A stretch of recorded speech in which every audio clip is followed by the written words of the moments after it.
I always vouch for the 3-episode rule. Yep. So give it 3 episodes. Sometimes things start a little bit slower. There's a lot of world building and that. So once you get to the 3rd episode, you can kind of determine whether or not it's going to be up your alley. Right. So definitely give it a chance. Give it all a chance. You might find a new favorite. You never know.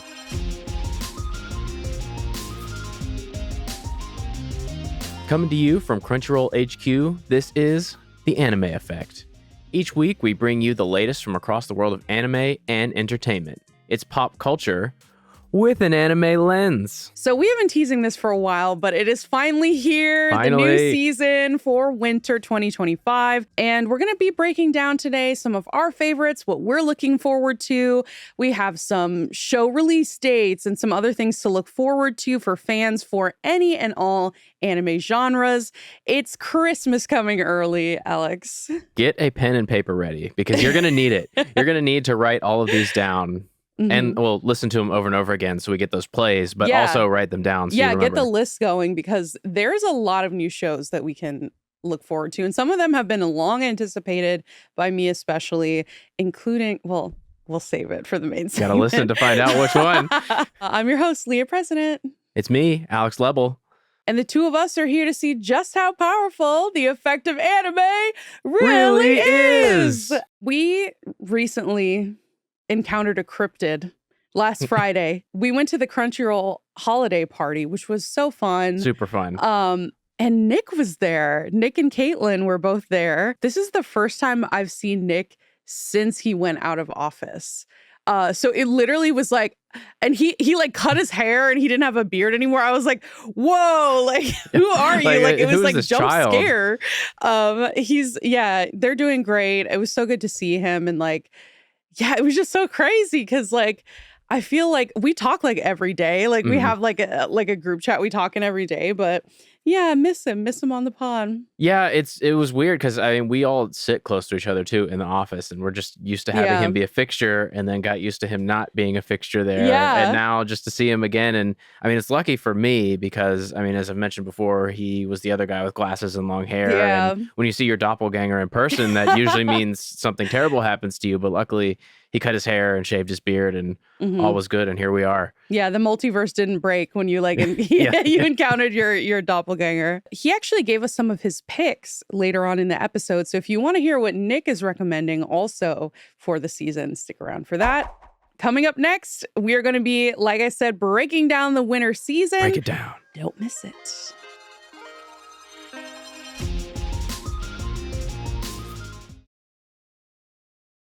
Have you started playing Raid? If you haven't, you've probably heard of it. Raid Shadow Legends, it's a cross-platform role-playing game with AAA graphics, and you can download the game using our custom link today to get a bunch of goodies. Raid starts you off with a bunch of free heroes, and right now, Raid is hosting a Christmas event. Happy holidays, everybody. Let's party it up. Where you can save the one and only Santa by defeating enemies with snowballs. And you could also win $5,000, gaming consoles, smartphones, Amazon gift cards, and in-game loot. Let's go. Just remember that after you download the game using our link, you have just 24 hours to play the event, so don't delay and help Santa right now. You have 24 hours to respond.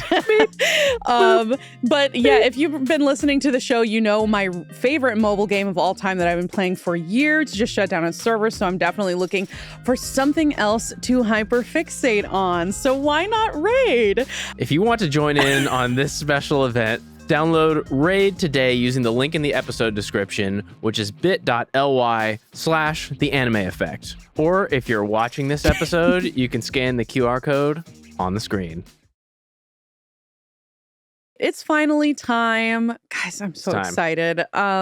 We're going to be talking about the winter season today. You can go to Crunchyroll News right now to see the full list of all of these. If we don't mention the premiere date you're looking for, all of that information is going to be on there. We're giving it to you as we hear it. There's so many different titles that are going to be either continuing or coming out brand new. So for the full list of that, of course, check out Crunchyroll News.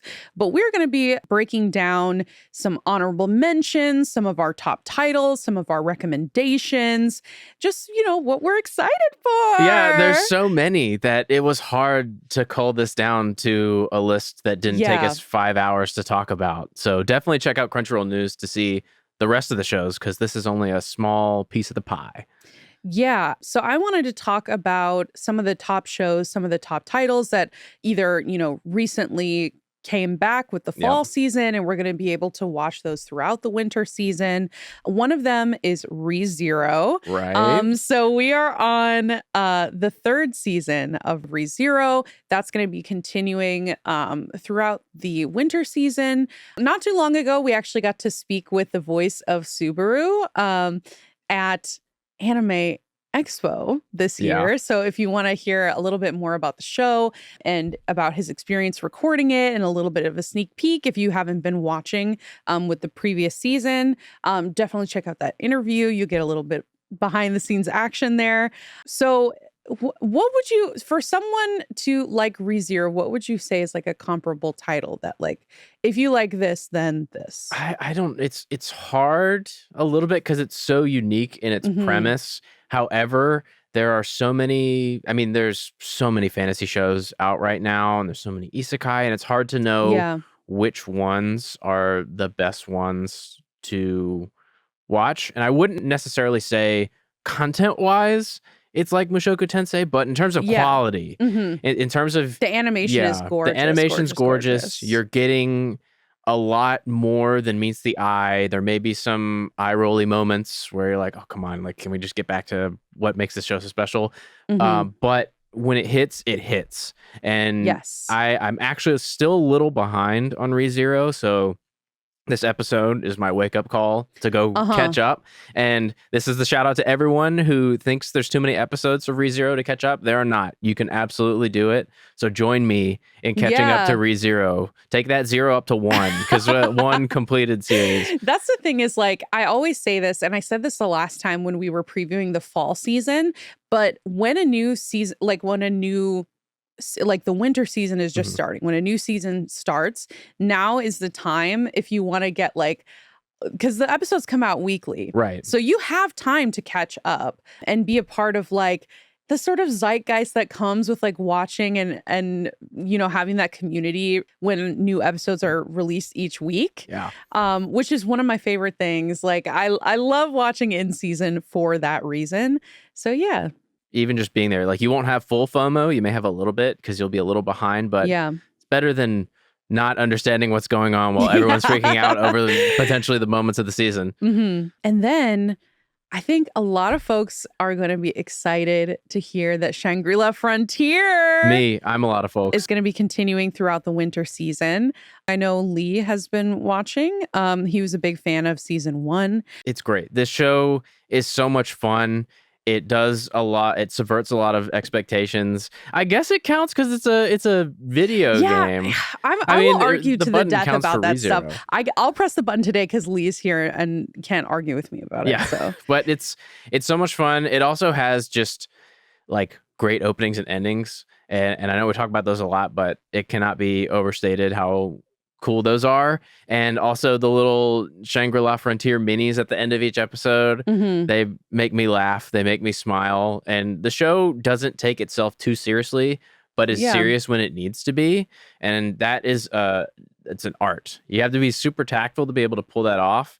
And, like, I didn't think like in season 1 especially, I did not think I would be getting emotional over them fighting a boss. But they did. They got me to do that. I was like, wow, I was not. Put some respect on Shangri-La Frontier's name. I guess that's what I'm trying to say. Yeah. I've only ever heard good things about it. I still need to watch more than the first 3 episodes, which is what I'm working with right now. But yeah, since we're talking about continuing shows, let's kind of go down really quickly the list of shows that are going to be continuing, and then we'll talk about some of the new ones. Another one that I think stands out to me is Dragon Ball Daima is going to be continuing. With dubs. Yes. Trillion Game is going to be continuing. Case Closed, A Terrified Teacher at Ghoul School, and so many more. So again, if you want to, see that list of continuing, go over to Crunchyroll News and you'll see the full breakdown there. Yeah, and got to shout out Tying the Knot with an Amagami Sister. I see so many people talking about that one. Mm-hmm. It looks wonderful. It's one that I've been meaning to start. And again, this is the wake-up call to go catch up before the winter season starts. And I think like now everybody's going to be like snuggled up inside if it gets cold where you're at. I know the leaves are just starting to change here, which is so nice. Sort of. They're changing from like green to brown and on the ground. We don't get a lot of colors here. I'm grasping like there's like 4 different trees in my area that are actually turning orange, and I'm grasping at them with claw marks. So you and I will give our grand list at the end, but of course, Lee and Nick are not here this week. They did send in what they are excited for. No surprise here. Nick is looking for Apothecary Diaries Season 2. Of course. He put a little note that it's his anime of the year, so he's going to be gunning for that one. And Dr. Stone is another one he's looking forward to. With 3 exclamation points. He's very excited about this one. Yeah, I remember him hyping it up earlier in the summer too. Yeah, it turns out he's been gone this whole time because of an experiment he tried that went wrong from the show. Honey, I Shrunk the Kids. But this one is no surprise because he's brought it up on the show. 100 Girlfriends. Yes, please. And I think the full title is like 100 Girlfriends That Really, Really, Really Like You. Yeah, right? I don't know. I think it might be 5 reallys. Yeah. Scientists are still debating. We might need die. Senku to determine how many reallys are supposed to go in there. But yeah, season 2, 100 Girlfriends is going to be coming out. We're going to be looking at that in early January 12th. That's too far away. I want it now. And then Nick also adds Hanako-kun season 2. Adorable. Yeah, that one is very, very cute. I know my little sister loves that one. That one is going to be on January 11th. So you'll get a jump from Hanako to 100 Girlfriends if you so choose. I will never forget us bringing a toilet to Anime NYC for the photo op for Hanako-kun. It was so iconic. Amazing. And then he's rounding out his list with Sakamoto Days, which is actually going to be a Netflix joint. So I'm not sure when that's premiering, but yeah, watch out for it. Yeah, there's a ton of hype around that one. As a shonen fan, I'm ready for that one as well. Yeah. Like the next big thing.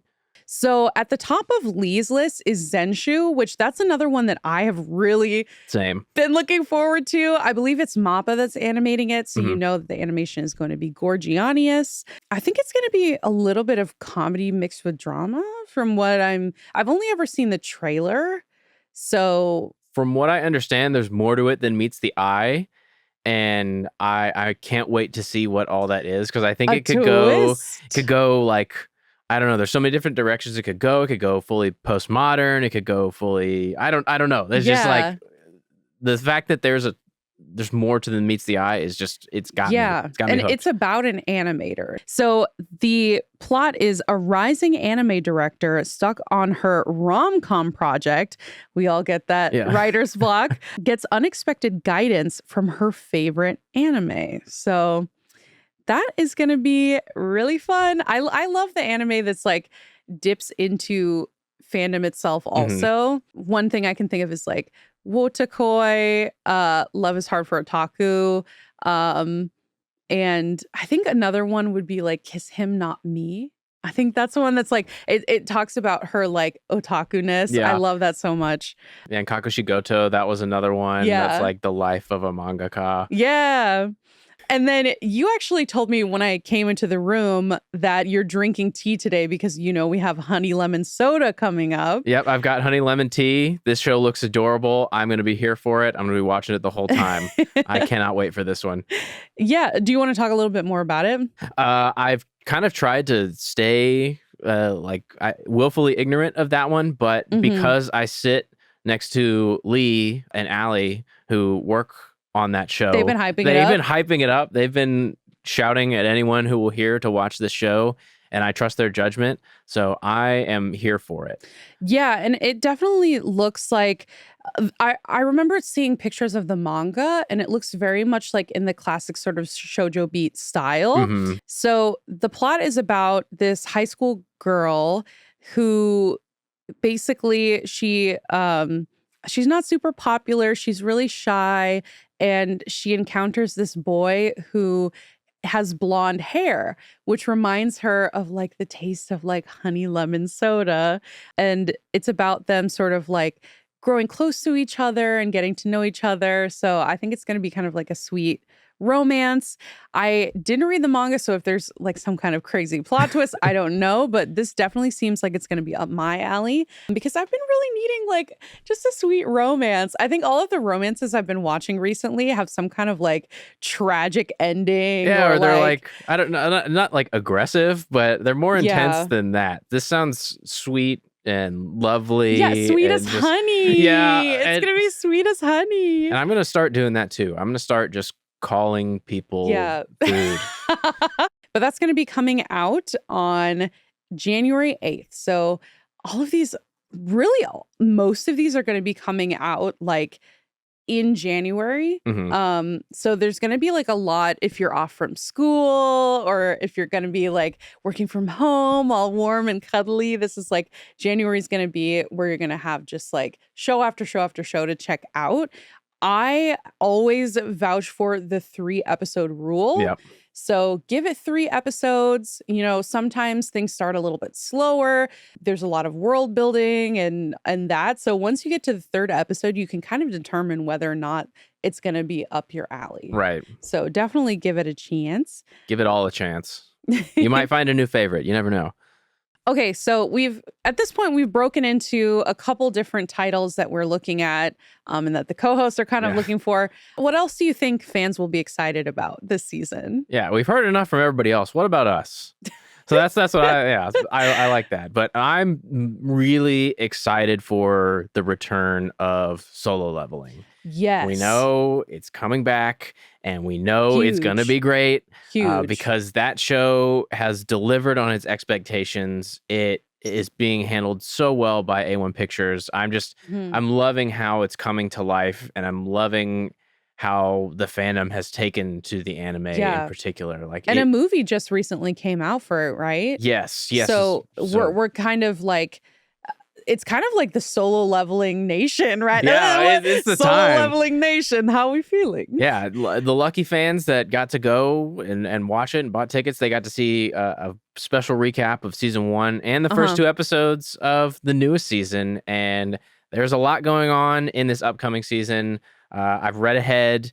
There's battle after battle. There's abs after abs. You just get to see him leveling up more and more, and the performances. I mean, we have to shout out like both the Japanese side and all the dub side. They're handling it so well. It's such a unique challenge where the show is so centered around one person, and the dynamic between the director and the lead actor kind of takes center stage. But everyone, and I haven't listened to all of the dubs, but I've listened to the English dub and listened to the original Japanese. Amazing performances. Yeah, and it's just like, wow, how are they doing this? How do they keep tapping into this? How are they capturing the spirit and attitude of this guy so well? So I cannot wait to see how these next upcoming arcs, which are some of the most hype moments in the entire story, how those are going to be brought to life. And if you're kind of new to anime or you haven't just been like following solo leveling, this title is really unique in the fact that it comes from Korean source material, which is called manhwa. Or it was like a kind of a webtoon published. So that also brings a little bit of a unique spin to it. If you like Jujutsu Kaisen, I would say definitely give it a watch. It kind of has that same sort of epic quality with like really high quality animation. What else would you compare it to? I would almost... It's very like working your way up through like stages of difficulty type anime. Like there's Gauntlet. There's kind of the like training montage of One Punch Man to it, but drawn out and way more serious. But also there's a kind of an interesting comp with Sword Art Online, where it is a game, and it's one of the special things about anime that this story could happen, and manhwa as well. Yeah. Like this type of story that is very shonen coded, but also very fantasy and brings brings fantasy elements into a real world setting where it just makes perfect sense. So I think there's kind of the video game fantasy comps, while also there's kind of the dark shonen comps, which is, it's just, again, it's a unique Venn diagram of this series, which I think is why so many people like it. Yeah, and we can't reveal the release date just yet. Not yet. But no, you're going to be looking for it kind of early in the 2025 season. So watch Crunchyroll and just make sure that your eyeballs are glued to the screen when it drops. Yeah, we will actually keep you updated. So that same article on Crunchyroll News that's going to have like all of the full releases, that'll be updated as we get those confirmed. So you will hear it on Crunchyroll first. So yeah, just keep refreshing throughout the month, and we'll have new premiere dates for you there. And I have to say one more, because we did mention it, but it is a super huge deal that the dubs are coming, and that's Dragon Ball Daima. Yeah. I've been waiting for it. I have not watched this series because, to me, as someone who grew up with Dragon Ball dubbed, Dragon Ball is a dubbed show for me. So it almost like doesn't feel right to watch it subbed. Yeah, it's like nostalgic. It's like a childhood thing, you know? Yeah, like this is how it is to me personally. Like that's what it should be like. So I cannot wait for that to come out in English, because I've heard so much about it and seen people talking about it, and just the fact that Dragon Ball is here and there's new content for it is unbelievable. But to have those dubs, that I think that's going to not just appease me personally, but open up this series to a lot more people. Agreed. And since we're talking about dubs, I think something that's really cool is like when those dubs start to roll out, you kind of get like the second wave of people approaching any given seasonal like show. Like unless the dub is coming out simultaneously to the sub, you sort of have to wait a couple weeks or at least. And so when they come out, I think people who are dub watchers kind of jump on, and then, you know, the more the merrier. I think the party just grows in that way. I know that's happened to me with a couple shows in the past where like I wait a couple weeks and I'm like, oh, the dub's here. Yeah. So I kind of jump on then. So yeah, really excited to see those performances come to life, because I haven't heard any of the dub performances yet. So yeah. Yeah, and there's a lot of new cast members just because there's a lot of new characters. So it's a whole new generation of Dragon Ball. And that's really exciting as someone who is in this seat today because that happened to me. So I mean, your experience, what you just mentioned about the dubs, that's what happened to me with 100 Girlfriends. So I waited for a bit, and once the dubs started dropping, I was like, okay, now it's time to watch this show. Now we'll give it a watch. Is there anything you're really excited about for this season? Okay, so like I mentioned, I am looking forward to Zenshu. I think that's going to be a really good one, especially because Mappa just kind of kills it season after season. Which is so crazy because there's this phenomenon of like a studio having a cult following. Right. Like, correct me if I'm wrong, but I've never seen it kind of come out in full force like that. Like so many people who are devotees to a specific studio, like they'll watch anything that Mappa puts out. No, I haven't seen that either. Yeah, like I can't think of it in the recent past, at least. But yeah, like to the extent of Mappa, I haven't seen that in a while. Yeah, not with the pace, because I mean, Ufotable probably has a little bit of that as well, but most of their shows are spaced out so far that it's not like, oh, there's such a concentration of things releasing almost one a season at this point. And I'm excited to, well, the thing is, like, you guys kind of took my picks already, because I started watching Dr. Stone again. Honey Lemon Soda, like I said, is going to be so cute. That's right up my alley as someone who loves like Kimi ni Todoroki and like all of the sort of like bokeh light type, like, sort of shoujo anime. Trillion Game 2, that's another one that's like, the animation has sort of like this very classic anime feel. That's a continuing one. And yeah, excited to round that out. I only watched one episode, which I know I've been preaching about the 3-episode rule. Yeah. I just want to say a few more to check out for sure, because there's just so many, but I don't want to leave anything on the table. I mean, One Piece Log is continuing. That is an interesting retelling of the Fishman Island arc. So definitely check that out. I've been enjoying reliving that. Grisaya Phantom Trigger. I watched The Fruit of Grisaya way too young probably, but it stuck in my mind and I very much enjoyed it. So it's exciting to see that franchise come back. And then have not checked anything out about this, but I'm already hooked from the title. I may be a guild receptionist, but I'll solo any boss to clock out on time. Hell yeah. I feel like I can say that one's an isekai. But a couple more honorable mentions. These are coming from our editor, Kyle, who is basically like the mastermind behind like the way that we roll out these announcements each season. So huge props to him. He says he's going to be looking out for Mobile Suit Gundam Giku Akusu. Please correct my pronunciation on that beginning. He's also looking forward to Sakamoto Days, which we touched briefly on. And then the Rose of Versailles movie, which I brought up Rose of Versailles a couple weeks ago. So I did not even know that this was coming out. So that's quite a surprise to me. But yeah, I will also be looking forward to that. Checking that onto my list. And he's also looking at Zenshu. So a lot of Zenshu watchers. A lot of eyes on Zenshu. Yeah. And I think for the new Gundam series, Hideki Anno is involved. So that makes me raise my eyebrows rather high in introspection. So I cannot wait to see what that is. So you'll be able to find all those premiere dates, dub premiere dates, summaries, direct links to the show pages are all going to be on that Crunchyroll news article, which again is going to be updated, as we learn more of that information and it gets confirmed. So yeah, we will definitely have that there for you. So that's everything we're going to talk about today, though. So many different shows to look forward to, in the next month and in the next 2 months. So write in, let us know which ones you're most excited for. Give us some recommendations, maybe on something that we didn't mention or maybe overlooked, because there have been some sleeper hits in the past couple seasons that, kind of came up from the back for me that I didn't expect to love. So comments, our question form, let us know. We'll be sharing some of those thoughts in our next recommendation and mailbag section. So definitely stay tuned and write in for that.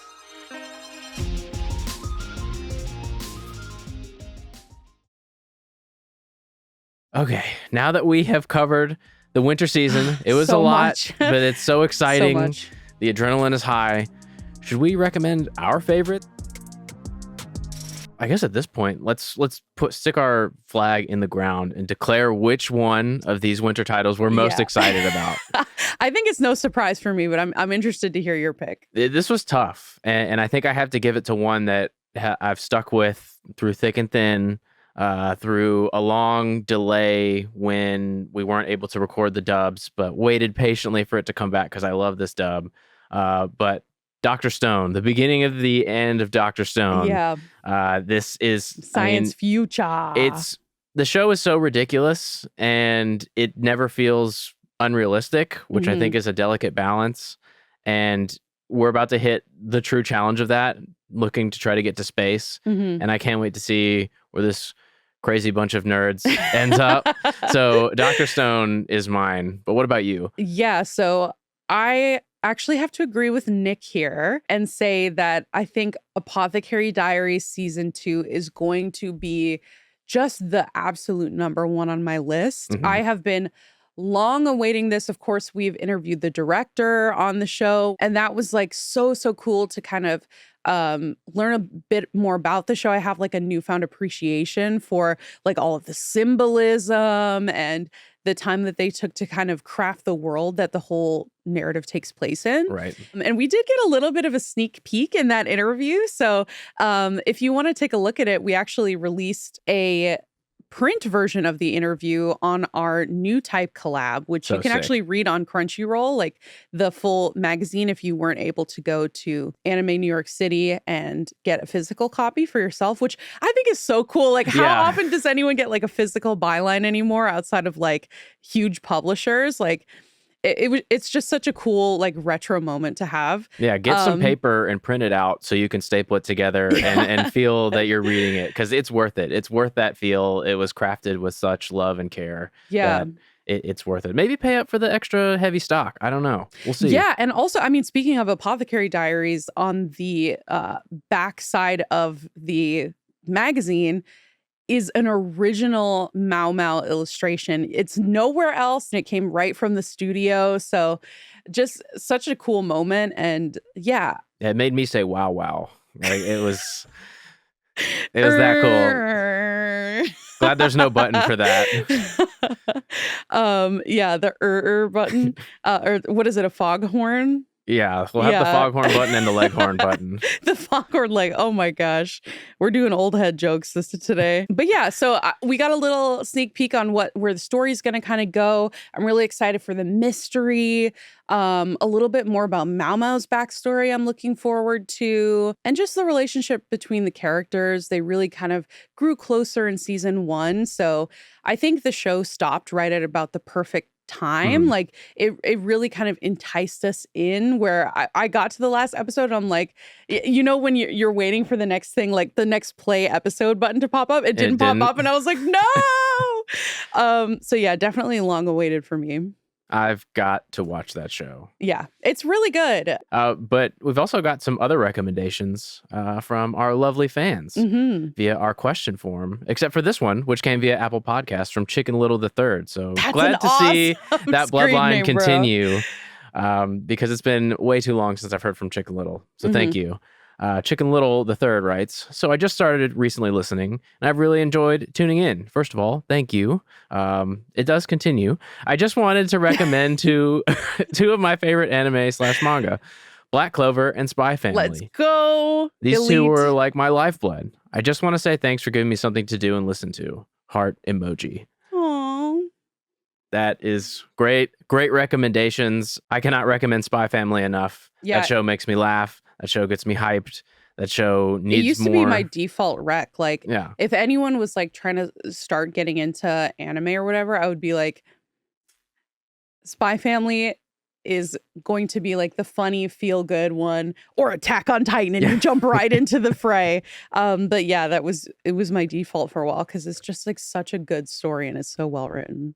Yeah, I don't want to discount Black Clover. I just haven't watched enough of it. Yeah, true. But enough people have recommended it now that well, I already wanted to watch it, but it's like it wasn't number one, but it's kind of creeping up that way. So as I sort of get through, you know, some of these winter shows, definitely going to be on the list. Yeah, and Fred via our question form as well. Fred, thank you for writing in. Hi, Fred. Are you ready to hit the isekai button? I am so ready. All right. A journey through another world, raising kids while adventuring. Oh, I've heard of this one. Yes. Isekai. Isekai. This is a feel-good, fantastical anime that hits the most warm, fuzzy spot in your heart. Yeah. I mean, if we're talking about Spy Family, there you go. There's another, like, we're raising kids and, like, just figuring it out together. Yeah. Adventuring in the real world with Spy Family and then adventuring in another world with this show that's another world. Nick is on that mission right now. Yeah, he's in another world. Yeah, he's in that world right now. Baby world. But Fred, Chicken Little the Third, thank you for those recommendations. But I think it's time to dig into the mailbag. Yeah, let's dive right in. James from Team Rocket. All the celebrities are coming out this week.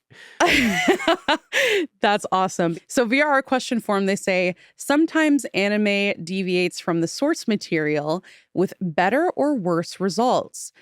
Whether you preferred the deviated version or not, are there any anime that you would like to see redone following the source material? Personally, I enjoyed Soul Eater. That's the example I was going to say. But I would love to see an anime following the manga. Always appreciate the great work y'all put in and hoping Nick is enjoying his well-deserved baby time. Oh, so sweet. You stole my example, but another one I can talk about is Fruits Basket and Full Metal Alchemist Brotherhood. Yep. Like the Brotherhood more closely follows. The original series kind of outpaced the manga.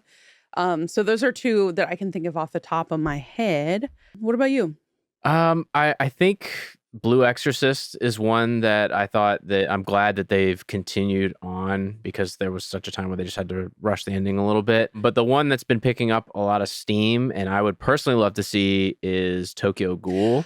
Yes, I know that they did as much as they could to stick to it, and there were several things that took place with the anime there. But I think just to give the full picture of what that story is and everything that goes on, if there is a way to redo that story, it would be amazing. It would be perfect for anime fandom right now. It would be perfect for the fans that have loved that show for almost 10 years at this point. Yeah. And I think that one in particular would benefit the most. Yeah, and we need like a new rendition of the theme. Yeah. Like, but yeah, there's also, and the thing is, like, when we're revisiting previous IP, I'm like, yes, as much as I would love to see like these things redone, like I would probably even love more like some expanding material or like additional adaptations that haven't been done yet. Like there are so many manga on my shelf that I would love to see like adapted into an anime. So yeah, I think it's just really, it depends on the cultural impact that it had previously. I know there's probably some people out there who have more niche pulls and it's like, oh, like I think they should reboot this.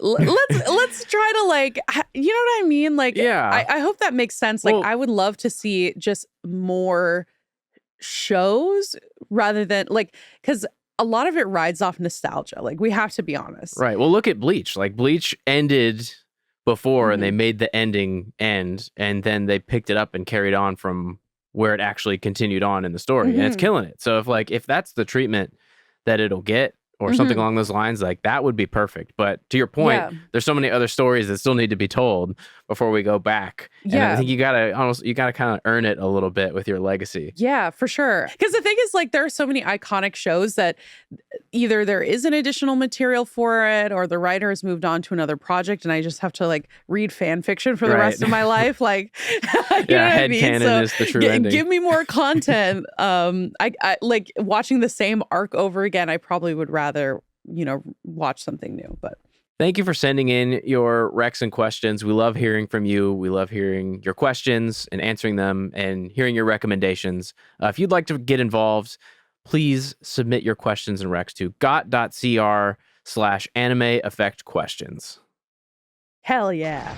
Leah, do you want to take us out? I would love to. I would be honored. So thanks for joining us again. I hope that you found a lot of new shows that you want to watch. It's been another episode of The Anime Effect, brought to you by Crunchyroll and Sony Music Entertainment. Be sure to subscribe so you never miss another episode. The Anime Effect is hosted by Nicholas Friedman, LeAlec Murray, Leah President, and today, me, Alex Lebel. We are executive produced by Jonathan Hirsch, Joanna Clay, and Nick Friedman. Our lead producer is Kyla Carnero, and our associate producer is Zoe Colkin, and our head of production is Sammy Allison.